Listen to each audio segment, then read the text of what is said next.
Compelling secrets that pique human curiosity. Is it true that our governments would rather we believed in little green men flying around in the sky than for us to be told the true nature of our existence? An extraordinary event in 1967 would practically put the small fishing village of Shag Harbour on the map. Located at the southern tip of Nova Scotia, this rural community would be host to one of the best documented UFO events of the past 40 years. Named after the shag, a bird of the cormorant family, the harbor was literally left off most maps of the time. But that would be changed once and for all. The tiny fishing community has always had its stories. Stories of giant sea serpents, man-eating squid, and ghost ships. The list of local colors would see one more addition to its list. A story of a visit of a mysterious flying craft of unknown origin. This craft would visit the waters of Shag Harbour, permanently stamping the village's name in the public eye. The first indication of this mysterious occurrence would come from local residents who noticed strange orange lights in the sky on the night of October 4th, 1967. Most witnesses agreed that there were 4 orange lights that evening. 5 teenagers watched these lights flash in sequence, and then suddenly dive at a 45-degree angle toward the water's surface. The witnesses were surprised that the lights did not dive into the water, but seemed to float on the water, approximately 1/2 mile from the shore. Witnesses at first thought they were watching a tragic airplane crash and quickly reported as much to the Royal Canadian Mounted Police, which was located at Barrington Passage. Coincidentally, RCMP Constable Ron Pound had already witnessed the strange lights himself as he drove down Highway 3 en route to Shag Harbour. Pound felt that he was seeing 4 lights all attached to one flying craft. He estimated the craft to be about 60 feet long. Constable Pound made his way to the shore to get a closer look at the phenomenal sight. He was accompanied by Police Corporal Victor Werbiaki, Constable Ron O'Brien, and other local residents.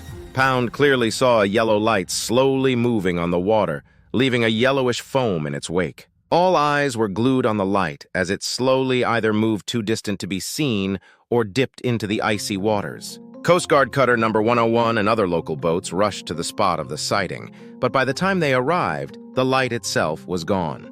However, the crewmen could still see the yellow foam, indicating that something had possibly submerged. Nothing else could be found that night, and the search was called off at 3 a.m. The RCMP ran a traffic check with the Rescue Coordination Center in Halifax and NORAD radar at Bacaro, Nova Scotia. They were told that there were no missing aircraft reported that evening, either civilian or military. The following day, the Rescue Coordination Center filed a report with Canadian Forces Headquarters in Ottawa.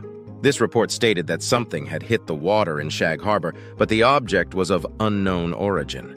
The HMCS Granby was ordered to the location, where divers searched the bottom of the ocean for several days, but without positive results. Soon the story of the mysterious crash at Shag Harbour died as quickly as it had begun. That is, until 1993. As the original story faded from papers and newscasts, several theories were put forward. One explanation was that a Russian spacecraft had crashed, which would explain the presence of a Russian submarine in the area. There was also the rumor of American involvement in the follow-up investigation, but there was no official statement from the United States. The Shag Harbour incident would have new life breathed into it through the efforts of MUFON investigator Chris Stiles. The case intrigued him so much that he decided to search for more details. Stiles found the names of many of the original witnesses through newspaper clippings and was able to interview many of them. Stiles was assisted by MUFON investigator Doug Ledger. These 2 men would uncover some extremely compelling evidence through their interviews. They discovered that when the divers of the Granby finished their work, the case was not over after all. The divers, along with other witnesses, related these events. The object that dove into the waters of the harbor had soon left the Shag area, traveling underwater for about 25 miles to a place called Government Point, which was near a submarine detection base. The object was spotted on sonar there, and naval vessels were positioned over it. After a couple of days, the military was planning a salvage operation when a second UFO joined the first.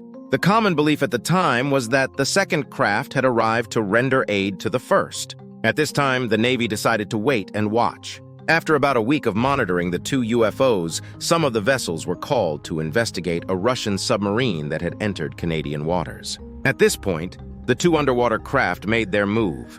They made their way to the Gulf of Maine, and putting distance between themselves and the chasing Navy boats, they broke the surface and shot away into the skies. There is little doubt that something unknown crashed into the waters of Shag Harbour on October 4, 1967.